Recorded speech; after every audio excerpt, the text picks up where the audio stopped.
Greetings, Grasshoppers, and a welcome to the bot signal, albeit a few minutes late, but you know what?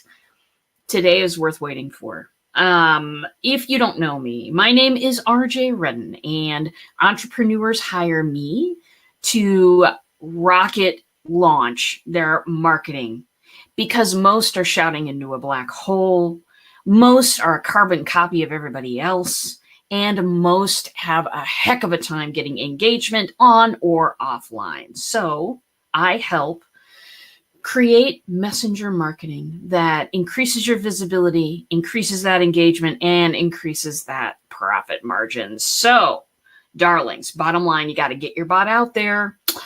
Today I have a beautiful human. I can't say enough about this human. I'm going to bring him on screen right now.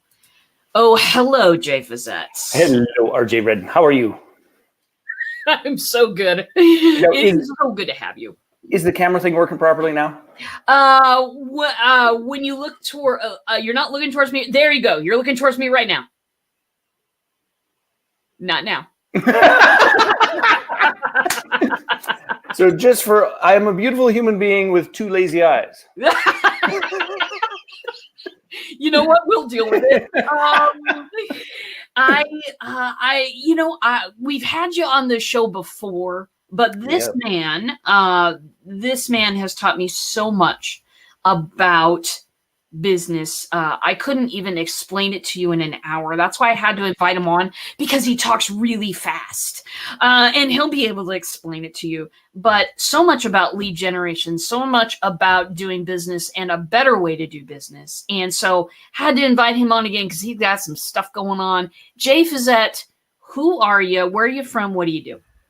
Holy doodles. Well, so I'm from Calgary, Alberta, Canada. I am a kind of unusual entrepreneur in that I have spent 30 years building communities under three primary brands. One, a personal development brand called The Creators Code.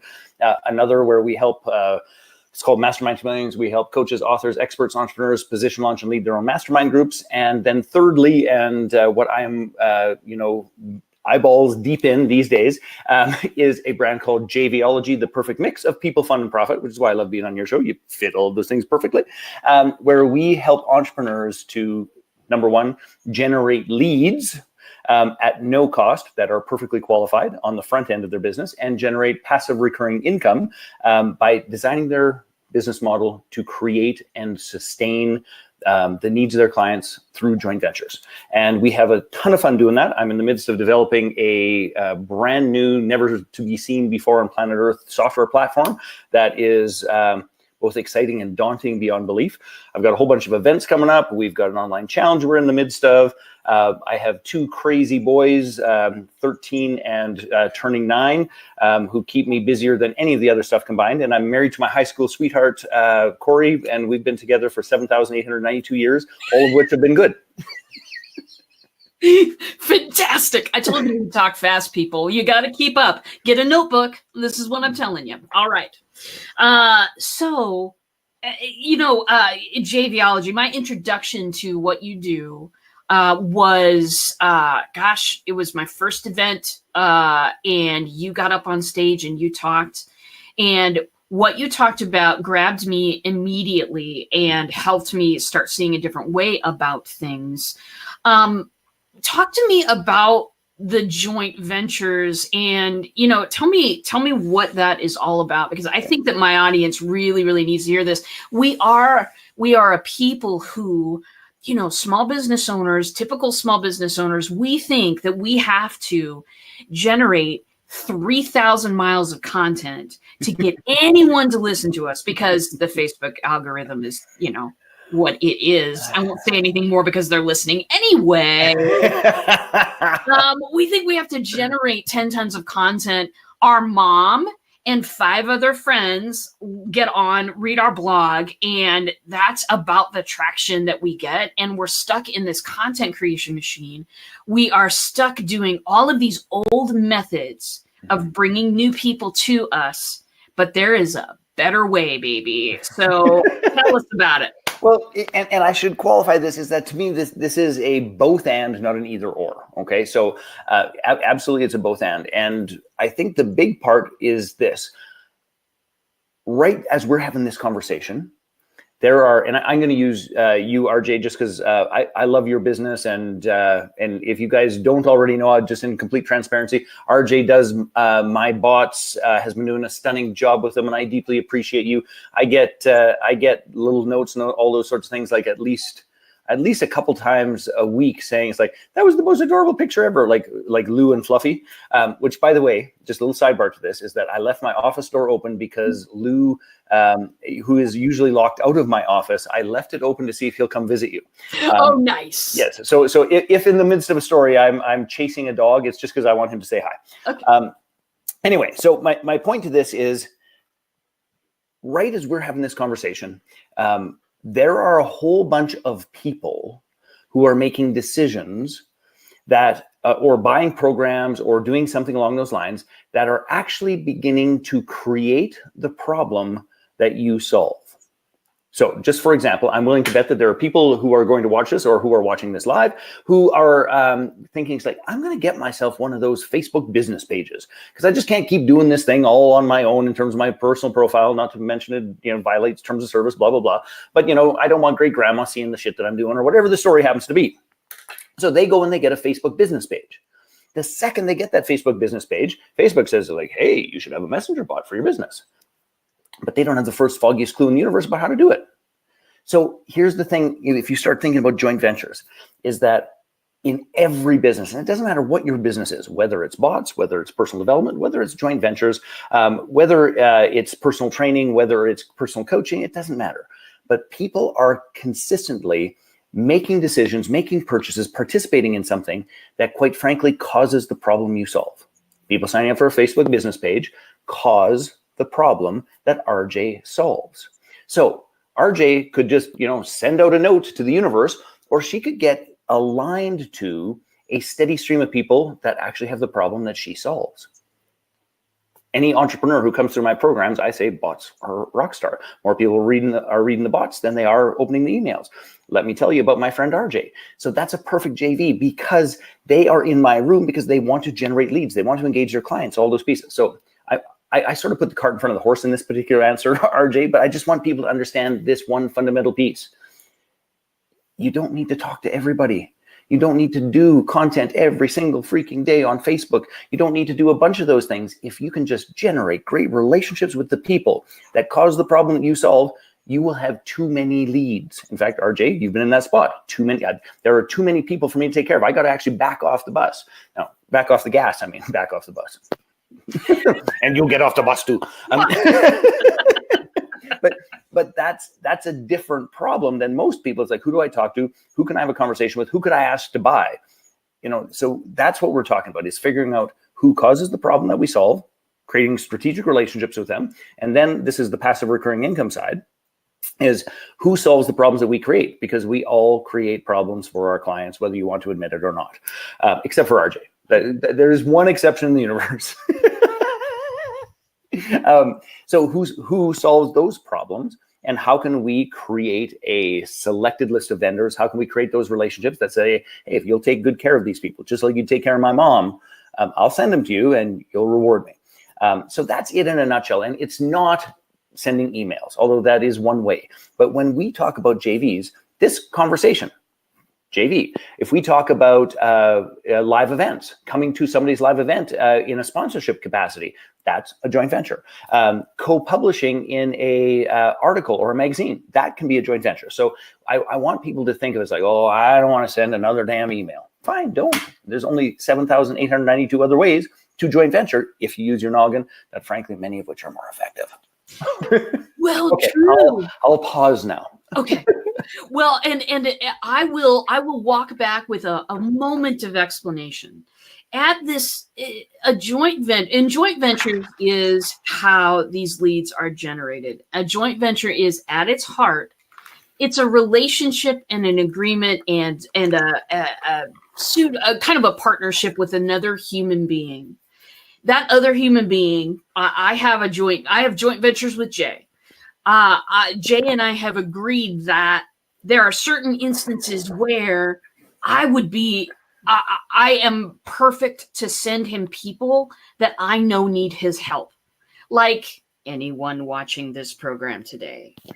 I introduced Jay to my community. I let people get to know him. He is an expert in lead generation in this particular instance. And it goes both ways. So it's fundamentally, it's a relationship between two people who have said to each other, I think that you're a trusted human being. I think that you solve problems well. I would love for it if you solved problems for my people. Let me send them to you. Mm-hmm. That's really what it is. I was having trouble, at first, the very first time I saw you on stage, I was like, what I've heard is just amazing, but I had trouble kind of distilling it down into that beautiful, that one sentence. Mm-hmm. That one sentence. And I think that you did a great job of it. And frankly, I think what happens for me in all seriousness is that I've been at it so long that I make assumptions about people's understanding and comprehension around what all of this means. It's a fascinating thing to me, just on this same note of, trusted human being, and we're going to have this relationship and all of those pieces, is that we as entrepreneurs, one of our greatest strengths is our independence and our capacity to go out and make something happen. But it's also one of our greatest weaknesses, that we don't think enough about who else is around. How else can we integrate? Thank you. You rock. I was throwing sunflower seeds at Kristen to get coffee delivered because we were running a little bit behind. So if you saw me laugh, it's because a sunflower seed bonked off his computer screen and on his lap. Could you tell Kristen that I live in Nebraska? And if delivery service is, suggested. I'll get it on. Kristen, RJ would like coffee. She just lives in Nebraska, and if you could get that over to her before the show's over, it's on its way. All you ask, and it is done. Sweet. Okay, now just because I love your sense of humor, and I usually drink with this cup turned this way, I am going to turn it just for this show. Oh. I love that cup. A client gave it to me. Fantastic. I don't have any fun cups. I have nieces and nephew cup. Nieces and nephews. That's cool. Yeah. Oh yeah, definitely. Okay. One other thing I wanted to say about this, when you were saying about, I'm not really sure about who that is and how I would do it and all the rest of it. And I want you to tell me if this applies to you or not, because it may or it may not. When people get really stuck, we teach this proprietary process called upstream and downstream. And in our free 5-day challenge that's coming up, this is actually one of the core bits of content about how to think this all the way through. But here's where I think lots of people run into trouble, is that people get so focused on what I'm going to call their magic trick. And I'm going to say your magic trick of bots is awesome. You do a stunning job. You have these real things called conversations. You do a stunning job there. But I think that people get so focused on their magic trick that they don't see the full client journey. They see the part of the client that says, oh, I need a bot because I have an event, and RJ, could you help me let people know about my event? And it's like, of course you can do that, and you do a stunning job.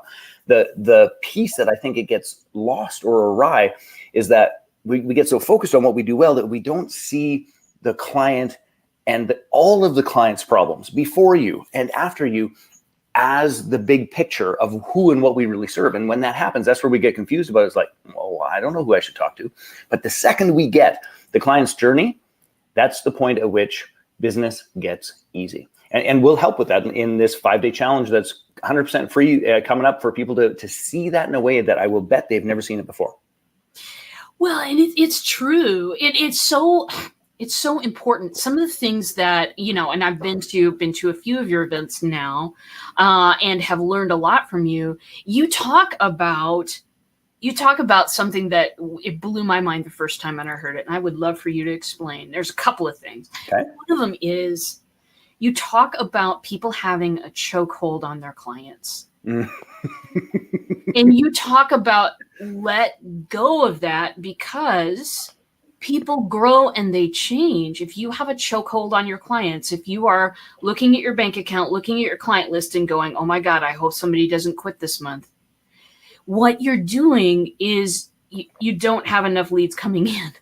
you don't have enough people coming in, and you might not have anywhere to send those people once they get advanced and have different problems. Yes. So could you talk about that a little bit? Holy doodles. I could talk a lot about that. Okay, so I'm going to start with the metaphor that makes the most sense to me, although every once in a while when I share it, people go, okay, have you seen, it relies upon on a shared experience.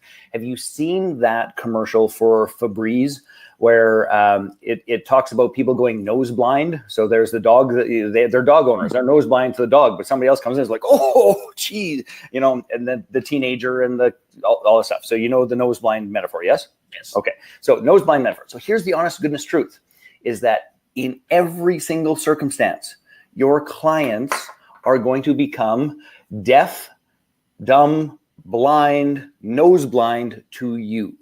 And honest to goodness, it is not a question of if, it is a question of when.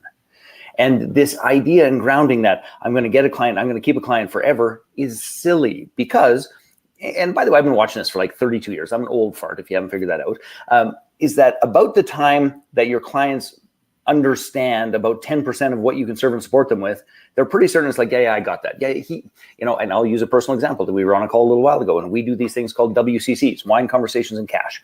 It's a way to build relationships. It's a way to network. It's a way to get JV partners. And everybody is supposed to do WCCs. And there's a bunch of people who are like half year in the program. They haven't done a WCC yet. And I'm like, what the hell are you doing? It's like, well, I think it's not really for me. Have you done one? Well, no, but you know what? Just like, it's like, get off your ass and do one, and don't talk to me again until it's done. We didn't make that thing up for fun. But the truth is they haven't even done one yet, but they're pretty sure that they've got it mastered and it's not necessary for them. Okay. Right. So when your clients have about 10% of what you have to offer them, they think they've been there, done that. And they start looking for what they believe their next step is. That's just the universal truth, particularly in entrepreneurial training, development, personal development, coaching, all of those things. So here's the thing. Silly people try to hold on to their client. And brilliant people, instead of being a service provider for this magic trick, we take a different role. We take the role of trusted advisor, which is, I see that you have other problems. I see that you have other concerns. I also see that I may not be the best person to teach you this thing. By the way, even if I'm a rock star at it, because different people need to hear the same thing from different people at different times for different reasons. And the faster we accept the truth of that and put our clients' needs first, not ours, things get easy. And I'll say it again. Everybody needs to hear the same thing from different people at different times for different reasons. And when we just settle into that, it's like, oh, of course. So why not just build my business model knowing that that's true, and building strategic relationships that when they want to go somewhere else to hear exactly what I told them for 6 months, I get paid again. But it takes a grounding. This is the thing that stops me from it. It takes a grounding of abundance. I can't do that from a space of scarcity when I'm trying to cling on to a particular client or process. Can I tell one sort of, this is a little bit harsh, but I think it's a good story. So I'm often asked, actually, let me rephrase that. I used to be often asked, I haven't been for a while because I started saying this in response. I used to be often asked by network marketing companies to speak about personal development and transformation and relationship building and all those things. But they were always very quick to add. Number one, you are not a network marketer, are you? No, absolutely not a network marketer. Never have been, never will be. It's all good. Okay, good. Are you going to use like any examples of other network marketing companies? So, well, I don't know. I might. We'll see. Well, just to be clear, you can't talk about any other network marketing company. It's like, so why is that exactly? Well, because we don't want our people to, and it's always framed in this manner, we don't want our people to get distracted. They're supposed to do what they're supposed to do here. And they're like, we don't want them thinking about another organization or looking up another or researching or like we do. That's not like, we won't pay for that. Like that's fantastic. You won't pay for that. That's really good because I don't think you're paying me anyway. But let us be clear about this, is that we live in 2019. There's this crazy thing called the internet and Google. And what happens when people are curious about other things, they type it into their little computer and all the information comes from all over the world right to them. So here's the thing. instead of worrying about them finding out about something else or getting distracted, how about you just have a business, a compensation plan, and a community that's so goddamn good they don't want to leave? Yeah. Now, not once have I heard somebody in the network marketing organization go, "Oh, that's a great idea." It's always like, "Yeah, well, we'll let you know." Click.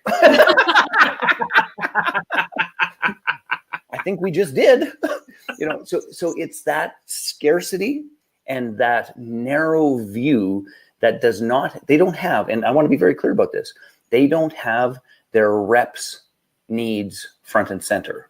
They have their needs front and center. And it's the same thing when somebody's trying to hold on to a client. They don't have the client's needs front and center. They have their needs front and center. Whenever that happens, we have a problem. So that's a long conversation around this.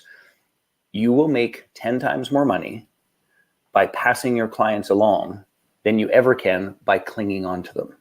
And it is not a function of the mechanic or any of those other things. It's a function of coming from a space of abundance and putting your clients' needs first, as opposed to a space of scarcity and your needs first.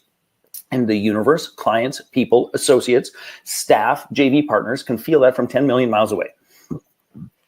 They can read desperation, and it's all, when I'm putting my needs first, when I'm saying I've got to hang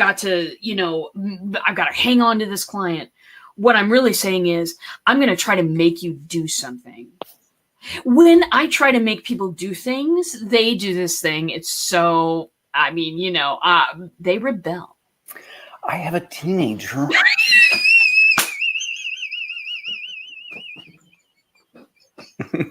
I don't, and the world is glad.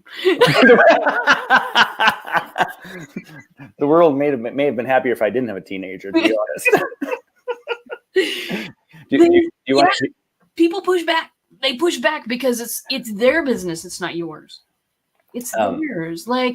And we fail that. We forget that. We're sort of taught, and I always rant against a lot of the marketing, the common marketing knowledge out there. That, but you've got to do this. You've got to build the list. You've got to do, you've got to do all of these things. You have got to keep their needs uppermost in your mind. You have got to. And when you meet people that they're going to love, the whole JVology, it's a mindset shift for absolute certain, because we've been told all our lives marketing is the one thing, but honestly, if you want to generate leads through joint ventureship partnerships, it's a whole different idea.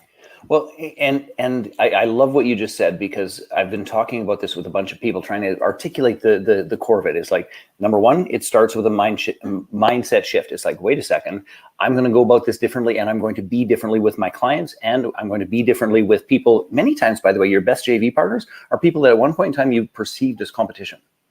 That's one of the fascinating things about this, and you can't hold those two things together. It doesn't work. And I'm going to be differently with my associates, potentially what I once thought was competition, all the rest of it. When that happens, then the next piece is, then we begin to actually design a business model around that belief. And when that business model is designed around that belief, suddenly we're not alone anymore. Suddenly it's like, if there is a client that moves on, when they move on, we generally get paid as well. If we've done it well on both sides, when that client moves on, a new client comes in that pays more, because we are continuing to increase our influence, our demand, our positioning, our unique niche, all of those elements. So, it is such a radically and dramatically different approach that is, hiding in plain sight. Hiding in plain sight. I love it. The first time that the first time I went to a JVology weekend, it was hiding in plain sight. It was like, oh, this is like when I go and, talk to this person and get in front of their people, except this is a system that is, I just love things that are systematized, Joey. I just love things that, oh, this works here, this piece works here, this piece works here. When you get it all together, it works like a dream, because it's no longer about your needs first. And, and that is such a different way. We're all taught by your own bootstraps. You had better make this happen. And if you need to work 16 hours a day, and if you need to work 18 hours a day, and if you need to work 20 hours a day to make it happen, then that's exactly what you need to do, or else you're going to have to go back to punching a clock. I mean, these are the things we tell ourselves, and you address that quite a bit. Can you talk to some of that inside the head voice stuff? Well, first of all, I have to, I have to confess, forgive me, RJ, for I have sinned. Go on, my son. That might be the closest I ever get to confession, by the way.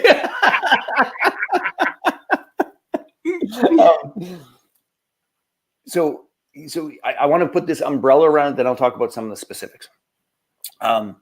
It took me 15 years of 12, 16, at times 18 hours a day work. 15 years of that to break 7 figures in annual sales. Now, that's a long freaking time with not great holidays and all those sorts of things. And I'm not saying that we never went on a holiday.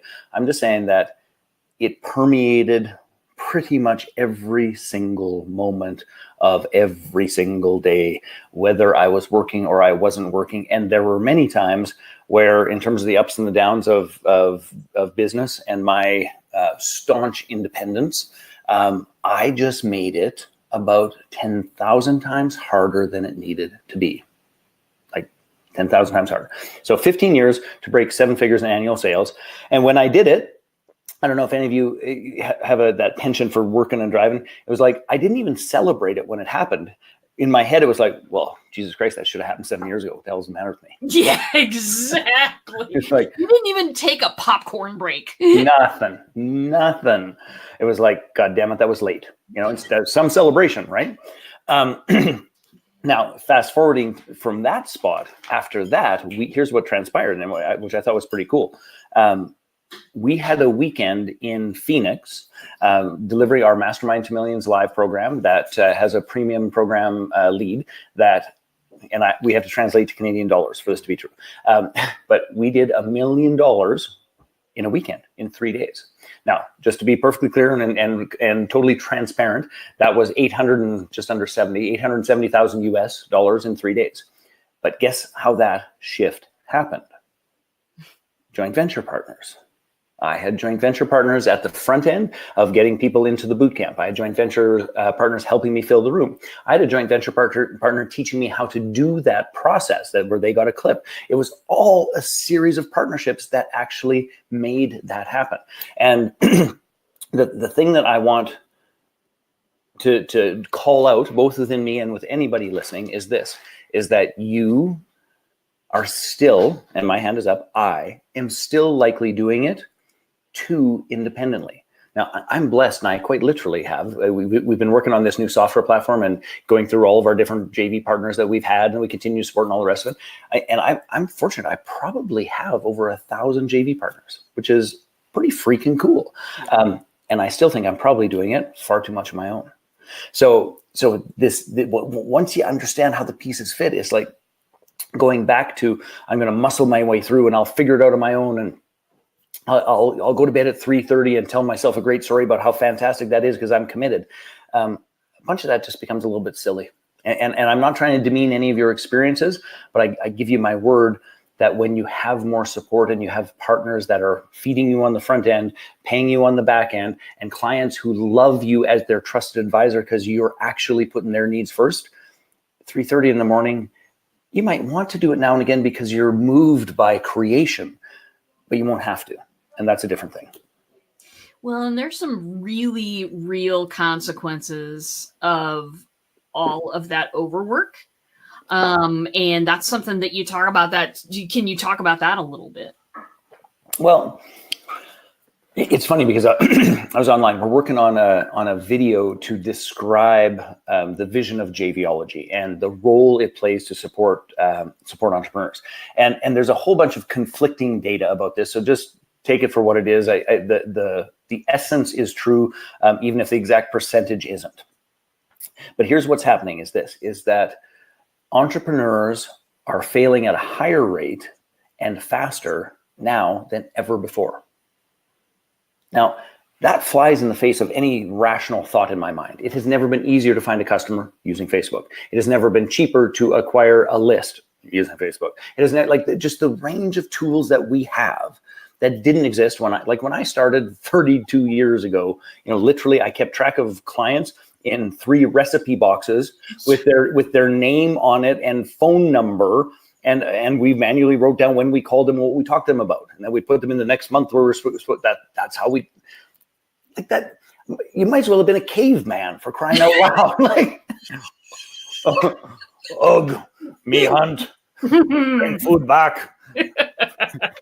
Won't fit in recipe box. Be hit with club. Exactly. Like it's archaic. Like it's incomprehensible. But that's where I started. And what I can tell you is this: if I could make it through that with today's tools, resources, technology, all those sorts of things, I'd have to be a complete dumbass to not make it today. Now, and by the way, I'm not saying that in a condescending manner. What I'm saying is this: is that 2 parts about this, they're failing faster and at a higher rate. Number 1, having the tool and knowing how to use the tool is 2 different sides of the Grand Canyon. That's number 1. Number 2, I think there's this whole internet marketing world, which, sells the picture that you can stay at home with your cup of coffee and fuzzy slippers. They're not fuzzy, but they are kind of snazzy. You can't see them. Where are they? Where are they? Where are they? There. And send a couple of emails and make millions of dollars. Seduced a bunch of people into business or the attempt of business that, frankly, probably had they probably had no right to be in business. They are probably truly employees, and there's absolutely nothing wrong with that in any way, shape, or form. My wife is an employee, proud of it. She's not going to go be an entrepreneur. She thinks we're batshit crazy, and we probably are. So it's not a judgment about this, but I think lots of people got involved in it who weren't prepared for it. And because it looked easy and because people bought stories, they started more business, failed faster. Now, that's one aspect of it. There are certainly many other aspects of it as well.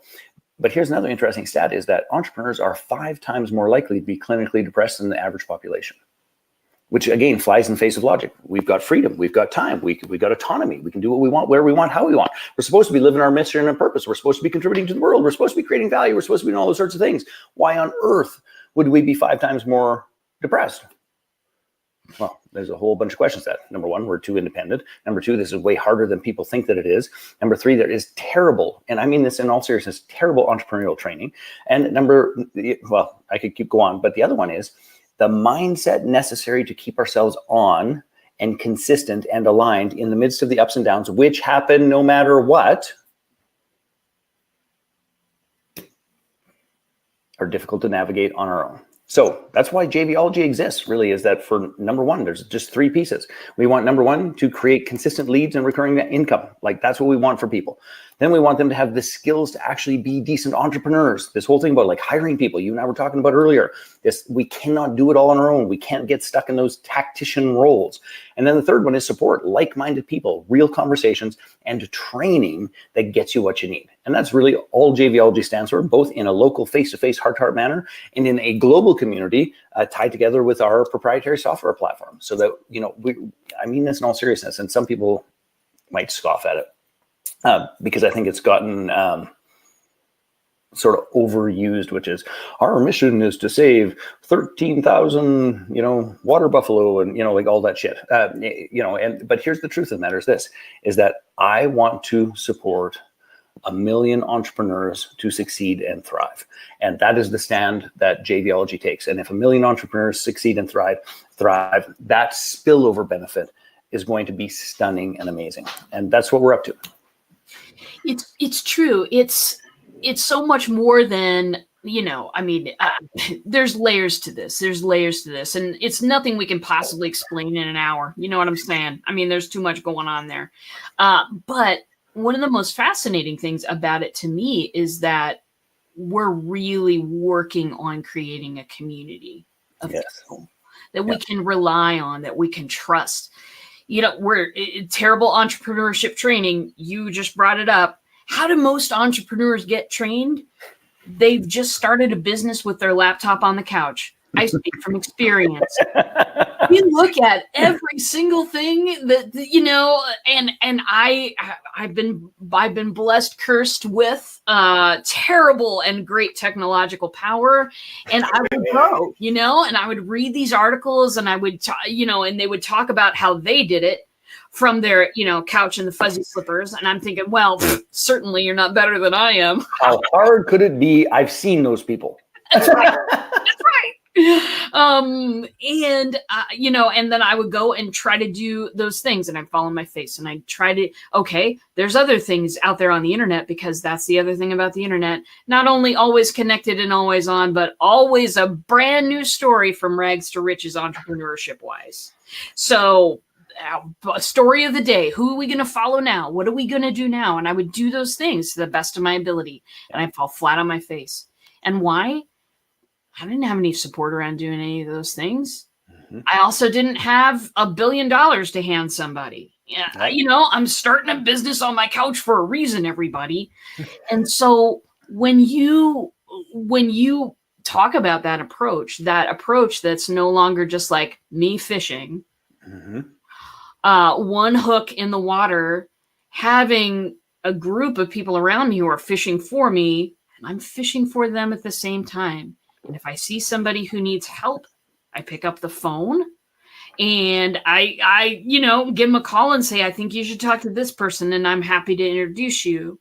Yeah. And when I know somebody has something coming up that's going to be super awesome for my community, I let everybody know. I get on the bot, I get on the horn, I do everything I can to let people know, hey, something valuable out there that you need to know about, whether you ever choose to go down this path or not. But you need to know that there's an entirely different way to do business. And that's what it is. See, and you just hit the nail on the head about clients need first, is that you share with people stuff that has made a difference for you and you believe will make a difference for them, and it's unattached. You choose it, you do it, you don't do it, it's totally fine, which is a radically different approach than many people in what I'm going to call the affiliate marketing JV world, which is, it's like, okay, I think that we can get X number of people to buy it at X number of dollars, and that's going to be a great way to monetize the list for this quarter. And it's like, and by the way, I'm not saying you shouldn't count money. You're an entrepreneur, you should count money, but it should not be the reason that you say the sole reason that you're going to share or support someone.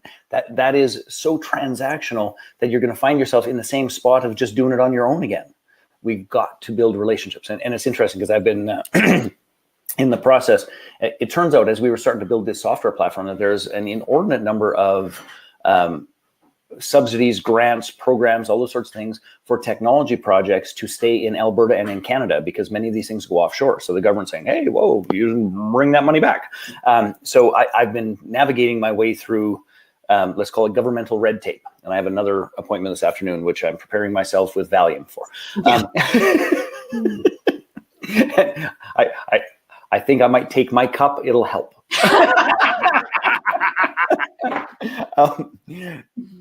I really had a point to this, and I forgot totally what I was going to say. I know. Which was, they keep asking, of course, the question is like, so, why does the world need another software platform? And what's different about your software platform than any of the other ones that are out there? Of course, the irony to this is they don't know what the other ones out there are. That's just the question. And I always say, it's like every single other platform is product oriented, meaning I've got widget X. Your people should probably have widget X. We should sell them widget X. And our platform is the first in the world that is actually relationship oriented, product and service, secondary and tertiary. And they can't quite wrap their head around that. It's like, so how does that work? It's like, well, we've just spent 2.5 years testing this process of how we actually build those relationships, how we structure those relationships, how we vet and filter those relationships. And we've been doing it all on a very manual basis. We're now going to automate that using AI, so that what occurs is when we know who they should be, we put them in the system, and the system literally goes out, vets, filters, collects, presents the data of what's going on in their world, what's important and significant to them, so that we can, number one, get it at the touch of a single finger, and reach out and be relevant and support them with what they're up to. And truly, when I describe it, it doesn't even land for people. It's like just wait and see. It's going to change the world. Mm-hmm. It's coming. Yes.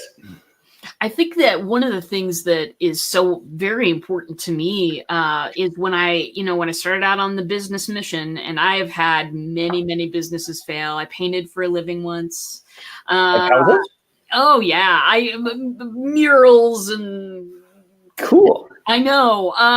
Boy, that tasted dirt real quick.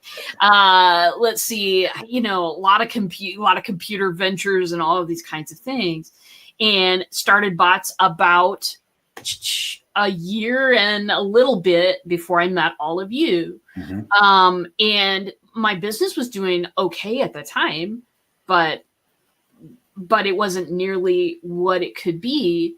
I think that the most important part of the joint venture for me, and this doesn't have to be for anybody else, but this is the difference it's made in my life. If everything bit dirt tomorrow, I could call one of my joint venture partners and say, I need some support right now because I don't know what I'm going to do next. Yep. And I want to be clear with you. The power of that community and the power of that network is utterly and completely game changing. And I have had those calls where I've been the one making the calls saying to, Jane, Amon, a handful of people that have been around my community, for now 4 years, 5 years, saying it's like, look, we had this plan and it was a shit show. And what I really need is some support and assistance in moving 15 people or 20 people to this particular event. Could you help, please? And, I'll be there for you. And I've been on the receiving end of those calls a multitude of times. And it's like, yes, of course we can do that. And that, just knowing that exists, and not leaning on it very often, just to be very clear about this. I mean, we're like, that's a rare experience, but when it happens, to have the answer be, of course. And this, I might be pushing the envelope a little bit here, but honestly, in the people I listed off, I knew the answer was of course before I asked it. And they knew I wouldn't be asking unless, hey, look, we need to step up here. So having that safety net, I think, is a huge part of the psychological safety that is necessary for people to move from scarcity, if I got to keep a client, to abundance of I've got to serve my client and I've got to serve my partners. And I got to do so in a way that works for all of us. And if we can't get to that psychological safety, our JVs are always just a little bit one-sided. Yeah, exactly. Exactly. Well, and that's it. And I think that's if you're brand new to this, if you're hearing about joint ventures for the first time or the second time or the third time, first of all, know that Jay has got you, and he has got an incredibly fabulous challenge coming up. In fact, if you type Jay in the comments right now, you'll get a link and you'll be able to click over there and join his challenge, join his community, and be a part of all of this. You don't have to know everything to start. You don't have to know anything to start. This just has to be interesting to you, and we welcome you. Yeah. But taking the walk from scarcity and the mindset of pull yourself up by your own bootstraps, you're not making it unless you're working 16 hours a day, or, all of those other things. Taking a walk from that to having people that you can, the mindset of I'm going to serve people the very, very best that I can. And I'm going to make it not only work for me, but I'm going to make it work for my clients. I'm going to make it work for my partners. I'm going to make it work for everybody. Because I know that if things go south, I've got people that'll have my back. Making that walk is probably the most interesting transition that I've made in business so far. Can you talk about that a little? Well, in all of, I think honestly, in all of humanity, in all seriousness, not just business, all of humanity. And I want to give you a heads up also, RJ, is that I only have about 3 or 4 minutes left. I think we might be booked for the hour, but I actually have another show coming up like right at 1 that I got to get reset for. All right. Okay. So let me answer that question. Just go. Okay. So here's the long and the short of it is that I want every single person who is remotely interested in, and I'm going to actually say it a different way, is even if you're not interested in joint ventures, like even if it's like, well, I don't want to do that because there's people involved and all. Even if you're not interested in joint ventures, you should still do this challenge, because if you have a business, I know you're interested in leads and sales. And if you happen to be just interested in leads and sales, come do the challenge, and then we'll teach you about the other stuff, which you'll then appreciate. And sometimes we have to go about it that way. But here's what it is. It's a 5-day free challenge. In those 5 days, and by the way, it's called the Joint Venture Jumpstart, 5 partners in 5 days. So this doesn't have to be this incredibly long, difficult process. I've had people say, it's like, I'll be ready to joint venture with you in, well, I've got it figured out. It's going to be a year and a half. And honest to God, folks, that's crap. You can be in a standing start and do this challenge. And at the end of 5 days, you will have 5 JV partners who will send you leads. And if you're any good at what you do, then you will have sales. And I will deliver that to you in 5 days. All you have to do is show up, engage. But we, of course, based on your question, you know exactly, we start with mindset. Who do I need to be and what do I need to believe to actually fully engage in this process? And what you might not know is I've got 32 years of personal development and transformation history behind me, 40,000 graduates, best-selling author in that domain, all the rest of it. That's my wheelhouse and my magic trick, to be frank. So we start there. And then I teach you this upstream, downstream model about how it is 10,000 times easier to get partners when you understand the upstream, downstream, and your client's journey, because it's just so obvious once it's seen and once it's clear. And then we introduce you and let you practice what we call the joint venture invitation with the people in the community, which means that you get exposure, quite literally. I will wager by the time the dust settles here, you'll get exposure to well over 1,000 people should you dive in and do this. So here's the truth. You can't go wrong. And by the way, we have a saying, which is this. A joint venture is a game of I'll go first, which is let me invest in you and demonstrate my intention, demonstrate my support, demonstrate my commitment to you. And then let's see what happens. And quite frankly, that's what this challenge is. Come let me serve you for 5 days. Come let me introduce you to my community for 5 days. Come get partners for 5 days. And then if that resonates with you, then we should talk about what else we do, because there's a million ways in which we could support. Close enough? Beautiful. You're amazing. You're fabulous. And thank you for taking your time out for my people today.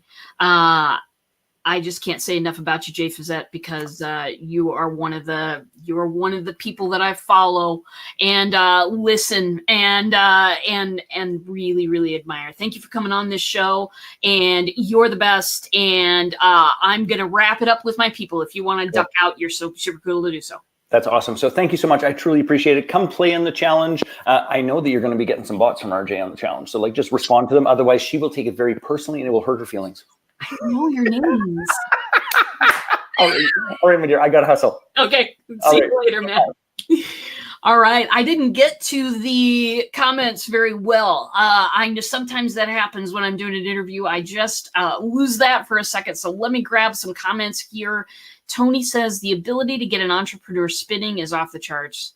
The problem is that having one-on-one conversation that allows them to see that there's a support structure in place to help them stop spinning. Absolutely. I mean, for me, that's what it's been all about too, is developing relationships with people that really, really help support me and my business. And so it's not always a financial kickback. Sometimes it's an idea. Hey, RJ, what if we got together and did this? What do you think? It's exposed me to a world which I did not know existed. Joint ventures did that. It has got me leads that would never have existed for me before. So jump in that challenge. It's an awesome thing. Yes, I totally have Bob Ross on my wall. I usually also have him on my t-shirt. Not today, though. Very good. I'm so glad that you all came today. Tish, I know you were having audio problems there. If it's just your iPhone, do me this. Shut it off. Turn it back on again. Sometimes that helps. I don't know. But again, if you want to be connected with that challenge, if you want to be connected with our little universe, just please type J in the comments, and that will put you into my bot and then give you a link that will lead you right to all of the action and where you get started. Pleased to bring you people that I think could massively, massively help you. I always, always am. And I want to thank you for coming by today. Thursday, no show. RJ on a plane. Atlanta. Yep. Gonna go to Entrepreneur City in Atlanta. Gonna meet with a few people. Gonna do a few things, and it's gonna be an outstanding experience. So, I'll keep you posted by Facebook, but I will be back next Tuesday. We are gonna talk about bots. We might talk about challenges. I don't know. I mean, it seems to be a hot topic. And I've got, I've done a few of these now and got some methods going on. So I'm going to show up next Tuesday, give you some ideas around holding a challenge and how you can enhance that exponentially with a bot. So my friends, my darlings, I'm going to run now and I will see you all in a bot.